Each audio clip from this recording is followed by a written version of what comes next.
हरियाणा के लोकप्रिय मुख्यमंत्री भारतीय जनता पार्टी के समर्पित कार्यकर्ता, निष्ठावान कार्यकर्ता, मेरे अजीज हरियाणा के माननीय मुख्यमंत्री नायब सैनी जी, हमारे लाडले उम्मीदवार राजस्थान से पधारी मेरे पड़ोस से इस योगेश्वर दत्त का भी कंपार्टमेंट टूटेगा।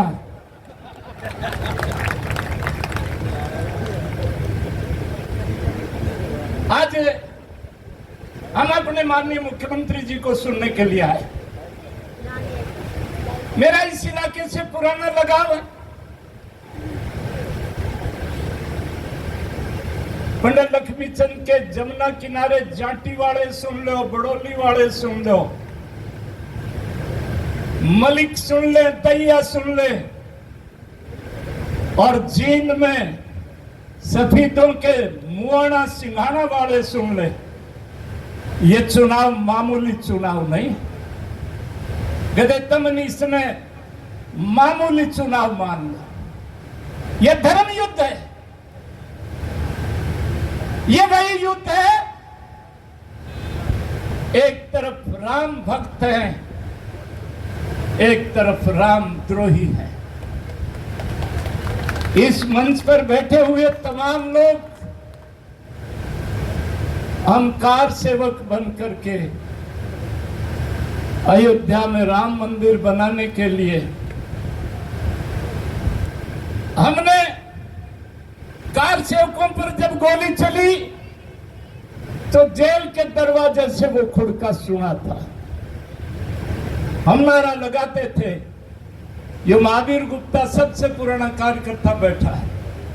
किशन चंद सांगवान जो आपने 2-2, 3-3 बार एमपी बनाए, उनका बेटा प्रदीप सांगवान यहां पर बैठा है।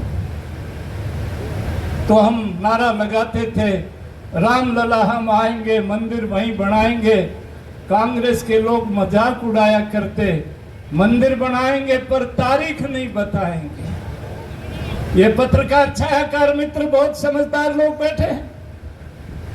हमने 22 जनवरी 2024 को दिव्य मंदिर, भव्य मंदिर में रामलला विराजमान होने वाले हैं, ये निमंत्रण पत्र लेकर के गए।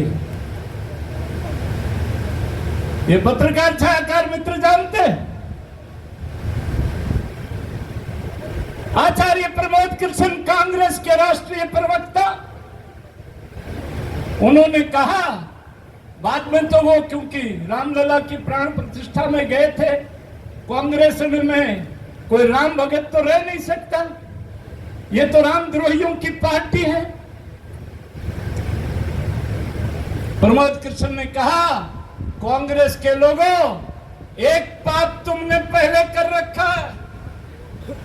तुमने राम जी के बारे में सुप्रीम कोर्ट में एफिडेविट दे रखा है कि राम नाम का कोई महापुरुष हुआ नहीं। और दूसरा पाप ये निमंत्रण का बहिष्कार करके मत कर देना।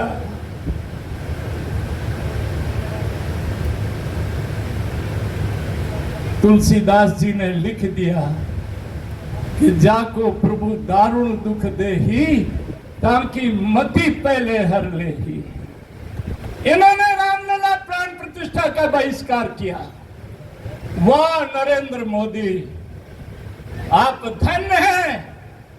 आपके पूज्य पिता दामोदर दास जी धन्य हैं। आपकी पूज्य मां हीराबा धन्य है।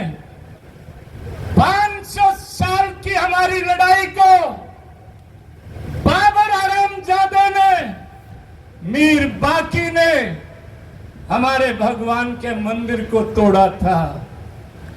पुजारी लड़े, संत लड़े, समाज लड़ा, 1,14,000 कुर्बानियां दी, और आखिर में इस समाज की भावनाओं का आदर किया नरेंद्र भाई मोदी ने। आपने 11 दिन नारियल के पानी पर रह करके साष्टांग प्रणाम करके रामलला की प्राण प्रतिष्ठा करते।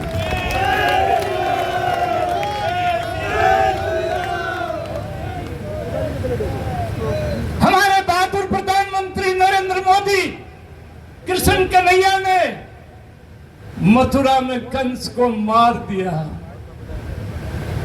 मथुरा को अपवित्र समझ करके द्वारका नगरी बसाई। अब वो द्वारका समुद्र में है। वारे बहादुर प्रधानमंत्री नरेंद्र भाई मोदी, आपने मोर का पंख लेके समुद्र के अंदर जाकर के कन्हैया की पूजा अर्चना किया। ये इटली वाला भाणजा, ये इटली वाली भाणजी, हम राम भक्तों का, कृष्ण भक्तों का मजाक उड़ाते हैं। अब वायनाड में शहजादा भाग रहा है, पहले गंगा जमुना किनारे से भगाया था अमेठी से, अब वायनाड में हार दिखाई दे रही है। अब फिर से अफवाह फैला रहे हैं कि हम भी रामलला के दर्शन करने जाएंगे। वहां के संत कहते हैं तुमसे रामलला पूछ लेगा कि तुमने एफिडेविट दे रखा है, रामलला दर्शन दे नहीं दे। अरे पंडित लक्ष्मी चंद जी बिना पढ़े लिखे कवि, वो एक गांव में शाम करने के लिए गए। एक आदमी ने पूछ लिया, अरे लक्ष्मी दादा, यो जनाना भेष भरना गाना, ब्राह्मण के घर में जन्म लिया, हरि भजन करते, तेरा भी कल्याण था, समाज का भी कल्याण था, हमको सौभाग्य प्राप्त हुआ। मोहनलाल जी ने आग्रह किया, जब आपके हाथ में शिक्षा मंत्री की कलम थी, हमने दादा लक्ष्मी के नाम से यूनिवर्सिटी बना दी। और दादा लक्ष्मी ने उनको कहा, मुझे पढ़ना लिखना आवे नहीं, मेरे पर तो शान में भवानी की कृपा तकत पर ही होती है। और उस सवाल का जवाब हरिश्चंद्र का शान भरा पंडित जी ने,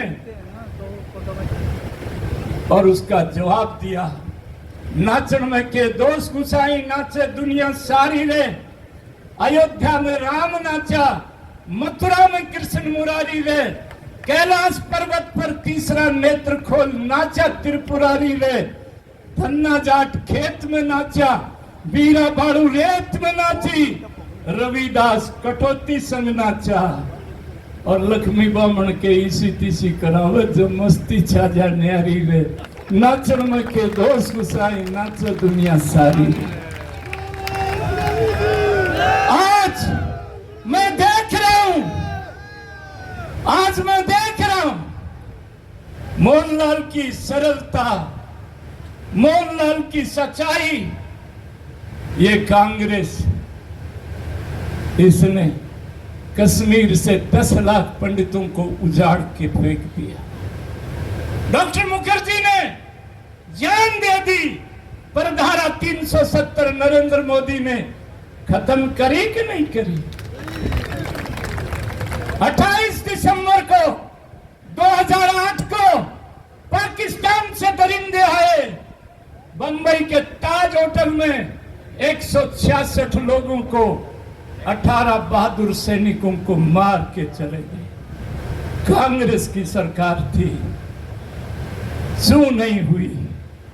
अरे नरेंद्र भाई, ये सैनिक सरदारों का इलाका है, हमारी आबादी 2% है, परंतु सेना में हम 11% हैं।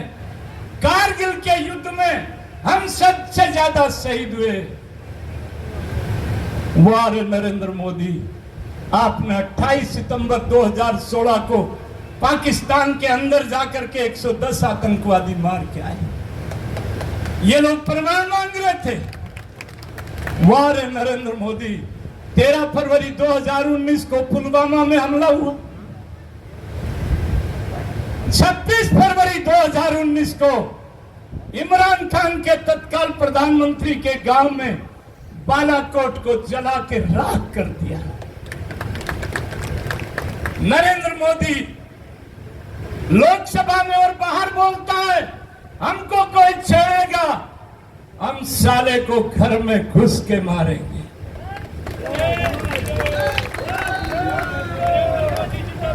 आज के चुनाव में मैं पुराना आपका साथी होने के नाते, चाहे भानु गोहाना सुन ले, चाहे धर्मवीर बड़ी सुन ले, चाहे सतीश नांदर सुन ले, हम पर जो आरोप लगाते हैं, हम हरियाणा के लोग अगले के मन में जो बात होती है हम पहले पहचान लेते हैं। अपन चिट्ठी लिखते हैं ना, फौजी भाई राम राम मेजर, थोड़ी लिखी ज्यादा समझना। कांग्रेस षड्यंत्र करती है। हमारे पूज्य सतपाल ब्रह्मचारी जी हरिद्वार में खानाराम आश्रम के महंत हैं। हम जब भी कावड़ लाने जाते हैं पूज्य स्वामी जी के चरणों में प्रणाम करते हैं। हमने बीजेपी ने ब्रह्मचारी जी को कमल के फूल पर हरिद्वार से लड़ाया, कांग्रेस ने हमारे इगरा के पूज्य महाराज देवेंद्र स्वरूप जी ब्रह्मचारी के शिष्य ब्रह्म स्वरूप के हाथ में कांग्रेस का निशान दे दिया। भाई भाइयों को लड़ाने में यह कांग्रेस माहिर है, इस बात को समझना।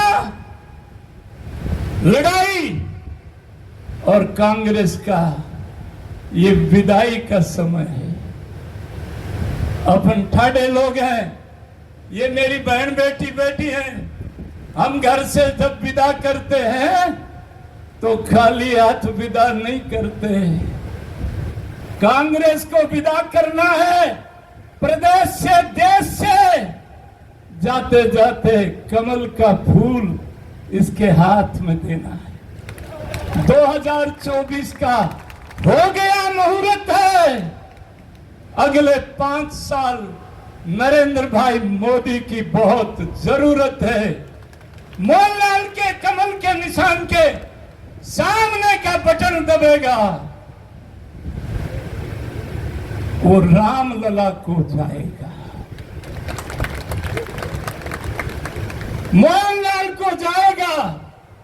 मोहनलाल नरेंद्र मोदी के हाथ मजबूत होंगे और हरियाणा सरकार चलाने में नायब सैनी को भी ताकत मिलेगी। इतनी प्रार्थना के साथ मैं सारी सरदारी को, 36 बिरादरी को प्रणाम करते हुए एक बार नायब सैनी को विश्वास दिला दें, एक बार मोहनलाल को जाडो से उतार दें, एक बार खड़े होकर के भारत माता की। ये भैंसवाल वाले नहीं खड़े हो रहे, ये श्यामड़ी वाले ओम प्रकाश सरपंच। भारत माता की, नरेंद्र मोदी जिंदाबाद, बीजेपी जिंदाबाद। बहुत बहुत